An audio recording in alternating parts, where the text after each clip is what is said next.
Question simple ఇంట్రెస్ట్లో a loan is to be return in 2 equally yearly instalment. అంటే ఒక loan అనేది 2 equal yearly ఇన్స్టాల్మెంట్స్గా రిటర్న్ చేయాలన్నట. రేట్ ఆఫ్ ఇంట్రెస్ట్ అనేది 10% ఇచ్చారు per annum, compounded annually and each instalment ₹5,808, then 60%. If the total interest nearest to recharged in the scheme. ఇక్కడ మనని total ఎంత అయింది అన్నాడు. సో మనం ఇక్కడ ఏం క్యాలిక్యులేట్ చేయాలంటే ప్రిన్సిపల్ని క్యాలిక్యులేట్ చేయాలి. ఫస్ట్ మనకి క్వశ్చన్లో ఏమి ఇచ్చిండంటే రేట్ అనేది ఇచ్చిండు 10%. తర్వాత నెక్స్ట్ ఏమి ఇచ్చిండు, మనకి అమౌంట్ అనేది ఇచ్చిండు ₹5,808.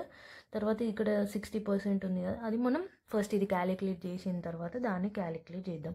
మన ఫార్ములా వచ్చేసి P = A/1 + R/100 N. ఇది ఫార్ములా. ఇందులో మనం సబ్స్టిట్యూట్ చేయాలి. మనం Pని ఫైండ్ చేస్తున్నాం. ఏ వచ్చేసి ఎంత 5808/1 ప్లస్ మనకు రేట్ అనేది ఒకటి ఇచ్చింది కదా 100. ఇక్కడ 2 ఇయర్స్ అని ఇచ్చిండు. 2 ఈక్వల్లీ ఇయర్లీ అని అన్నాడు. అంటే టైం వచ్చేసి 2 ఇయర్స్ అని అన్నట్టు. Sorry, next plus 5808/1 plus 10/100 next ఇప్పుడు దీన్ని క్యాలిక్యులేట్ చేయండి. ఈ జీరో వెళ్ళిపోతుంది. అప్పుడు 5808/1 plus 1/10 plus 5808/1 plus 1/10 whole square. Next దీన్ని ఏం చేయాలి, ఇంతకుముందు చెప్పాను కదా నేను, ఇక్కడ ఇంటూ ప్లస్ 1 10s 10 అవుతుంది, ప్లస్ 1 11 అవుతుంది. సో ఈ వాల్యూ ఎంత అవుతుంది, 5808 11/10 అవుతుంది. 11/10 ప్లస్ 5808 ఇక్కడ 11/10, ఇది హోల్ స్క్వేర్కి చేంజ్ అవుతుంది. ఓకేనా. ఇప్పుడు మనం నెక్స్ట్ ఏం చేయాలి, దీన్ని పైకి తీసుకోవాలి, దీన్ని కూడా పైకి తీసుకోవాలి. అంటే 5808 × 10 11, తర్వాత 5808 ఇక్కడ ఇంటూ ఇక్కడ 11/10 అనేది స్క్వేర్లో ఉంది. అప్పుడు ఏమవుతుంది, ఈ 10 అనేది స్క్వేర్లో తీసుకొని ఈ కింది 11ని కూడా మనం స్క్వేర్లో తీసుకోవాలి. అప్పుడు ఏమవుతుంది, 10 స్క్వేర్ అనేది 100 అవుతుంది. 11 స్క్వేర్ ఎంత అవుతుంది, 121 అవుతుంది.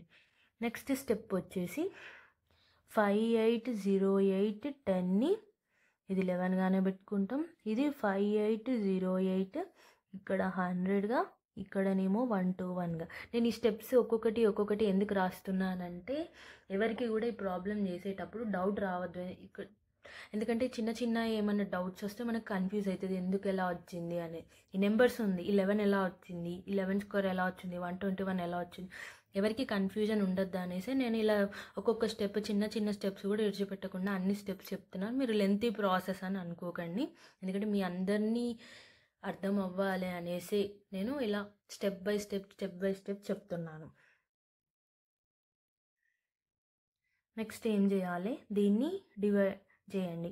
5808 × 10 డివిజిబుల్ బై 11 చేస్తే దాని వాల్యూ వచ్చేసి 52800 అవుతుంది. ప్లస్ దీన్ని చేయండి, చేస్తే ఇది 48,000 వస్తుంది. సో టోటల్ రూపీస్ అనేది 100,800 ఈజ్ అవర్ వాల్యూ. నెక్స్ట్ ఇంకా అయిపోలేదు ప్రాబ్లం, ఇంకుంది. సో మనని క్వశ్చన్లో ఏమడిగిండు, 2 ఈక్వల్లీ ఇయర్ ఇన్స్టాల్మెంట్స్ అని అన్నాడు.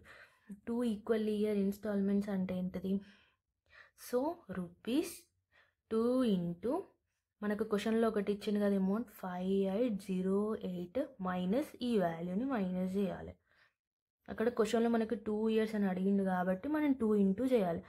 అప్పుడు 2 ఇంటూ ఇది ఎంత అవుతుంది, 11616 అవుతుంది, మైనస్ 10800. ఇది అనేది రూపీస్ ఎంత వస్తుంది, 1536.